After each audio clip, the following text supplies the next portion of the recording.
Hello everyone, welcome back to our channel. आज हम आपके लिए यूजीसी नेट कॉमर्स की एक और वीडियो लेके आए हैं। आज हम कर रहे हैं unit number 2, accounting and auditing. Accounting and auditing में आज हम जो पढ़ने वाले हैं वो है acquisition. What do you mean by acquisition? अगर हम कंपनीज की बात करें, अक्विजिशन ऑफ कंपनीज होता है एक कंपनी दूसरी कंपनी को अक्वायर कर रही होती है। तो उसके बारे में आज हम पढ़ने वाले हैं। अक्विजिशन का मतलब क्या होता है? अक्विजिशन मतलब अक्वायर करना। क्या अक्वायर करना? ये जो टर्म यूज होती है किस केस में यूज होती है? ये कंपनीज के केस में यूज होती है। जब एक कंपनी दूसरी कंपनी को क्या कर रही होती है? अक्वायर कर रही होती है। मतलब क्या हो गया? टेक ओवर कर रही होती है। तो किस तरीके से कर रही है, कैसे कर रही है, उसके बारे में आज हम पढ़ने वाले हैं। देखो, if someone wants to start a business, अगर किसी को भी अपना बिजनेस स्टार्ट करना होता है, he can start on its own और by acquiring the business of another. या तो कोई पर्सन अपना खुद का बिजनेस स्टार्ट कर ले। ओन मतलब क्या हुआ? खुद का कोई बिजनेस स्टार्ट कर ले, नया बिजनेस। या दूसरा ऑप्शन उसके पास क्या होता है? कोई जो बिजनेस चल रहा है, पुराना बिजनेस, उसको आप अक्वायर कर लो, उसको आप टेक ओवर कर लो। तो ये आपकी चॉइस होती है कि अगर आपको नया बिजनेस स्टार्ट करना है तो आपको खुद का नया बिजनेस स्टार्ट करना है या फिर किसी और का बिजनेस आप लोगों को अक्वायर करना है, टेक ओवर करना है। ठीक है? When someone acquires the business of another, the process is known as acquisition process. जब एक पर्सन दूसरे पर्सन का बिजनेस अक्वायर करता है तो उस प्रोसेस को क्या कहा जाता है? अक्विजिशन। जैसे मान लो कि एक कंपनी है, वो दूसरी कंपनी को अक्वायर कर रही है, टेक ओवर कर रही है, तो उस प्रोसेस को क्या कहा जाएगा? अक्विजिशन। अक्वायर करना, टेक ओवर करना।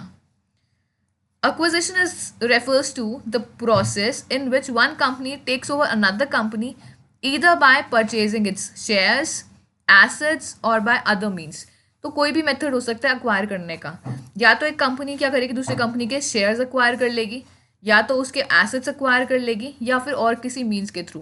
तो बेसिकली क्या हुआ? दूसरी कंपनी की क्या कर रही है आपने? या तो उसके शेयर्स परचेज कर लिए मोर देन 50%, एसेट्स ले लिए, टेक ओवर कर लिए, या फिर किसी और मीन्स के थ्रू आपने क्या करा? उसमें अपना पोजेशन, किसी चीज़ के थ्रू पोजेशन, ओनरशिप डेवलप कर ली। तो वो क्या हो गया? एक तरीके से एक्विजिशन हो गया कि आपने उस कंपनी को अक्वायर कर लिया। तो सबसे इंपॉर्टेंट चीज़ हमें जो याद रखनी होती है वो क्या होता है? Purchase consideration. कभी भी आप दूसरी कंपनी को अक्वायर कर रहे होते हो तो वो ऐसी नहीं हो जाएगी, दूसरी कंपनी ऐसी आपको नहीं मिल जाएगी, आपको कुछ ना कुछ पे करना पड़ता है। So that is known as purchase consideration. Whenever you are purchasing another company, you have to pay certain things. Consideration मतलब कोई चीज़ आपको पे करनी पड़ेगी, और परचेज मतलब परचेज करते वक्त।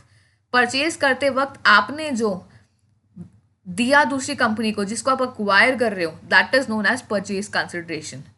Purchase consideration is the amount paid by the purchaser. किसने पे करा? परचेजर ने।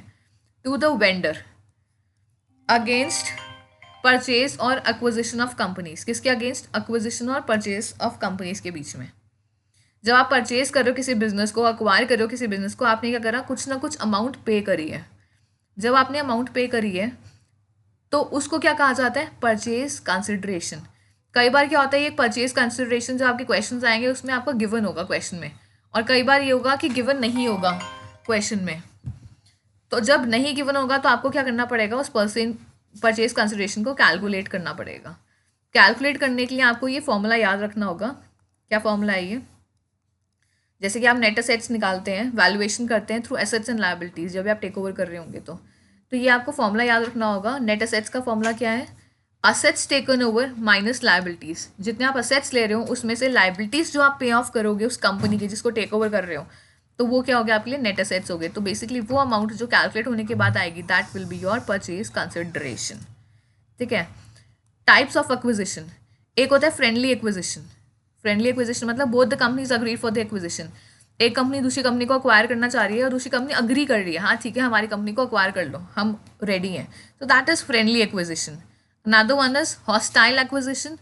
The acquiring company takes over without the target company's consent. अगर उनकी कंसेंट के बिना अक्वायर कर रहे हैं, विदाउट मतलब दूसरी कंपनी की कंसेंट नहीं है लेकिन उसकी उसकी कंपनी को क्या कर लिया? अक्वायर कर लिया।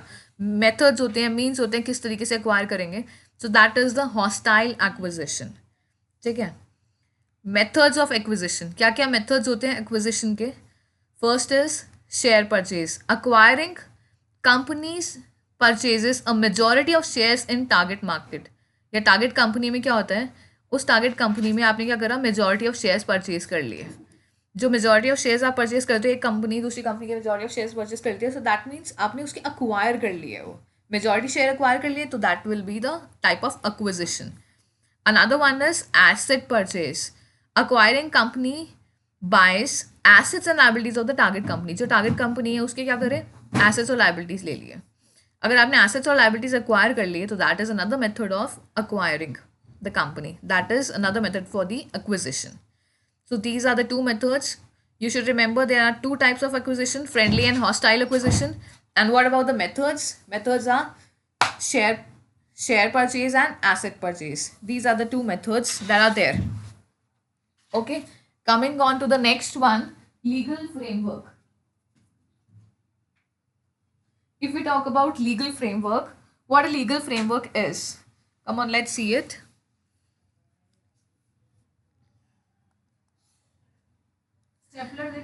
Legal framework is what? The process must comply with the provisions of Companies Act 2013. जो भी प्रोसेस आप करोगे, ये एक एक्ट है कंपनीज एक्ट 2013, उसमें जो प्रोविजंस गिवन है उसी के अकॉर्डिंग आप कंप्लाई करोगे, प्रोविजंस को कंप्लाई करोगे, फॉलो करोगे जो भी प्रोविजंस गिवन होंगे. And the regulation issued by Competition Commission of India. So जो भी रूल्स होंगे, रेगुलेशंस होंगी, प्रोविजंस फ्रेम हो रखे होंगे सीसीआई ने और कंपनीज एक्ट में मेंशन होंगे, कंपनीज एक्ट 2013 में, उनको फॉलो करने पड़ेंगे whenever you are carrying out the acquisition process. तो जब भी एक्विजिशन चल रहा होगा वो सारे rules, regulations, everything has to be followed.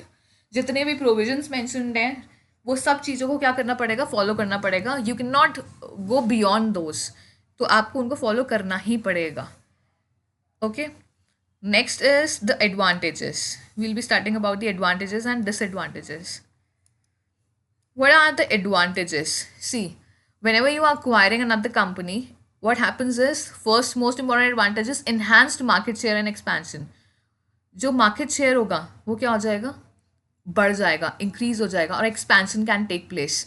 अभी आपकी एक पर्टिकुलर यूनिट है, if you are acquiring another company also, तो उनका मार्केट शेयर भी आपके पोजेशन में आ गया, कंपनी के पास ज़्यादा टेक्नोलॉजीज हो गई, new techniques will be there, intellectual properties will be there, another resources will be gained.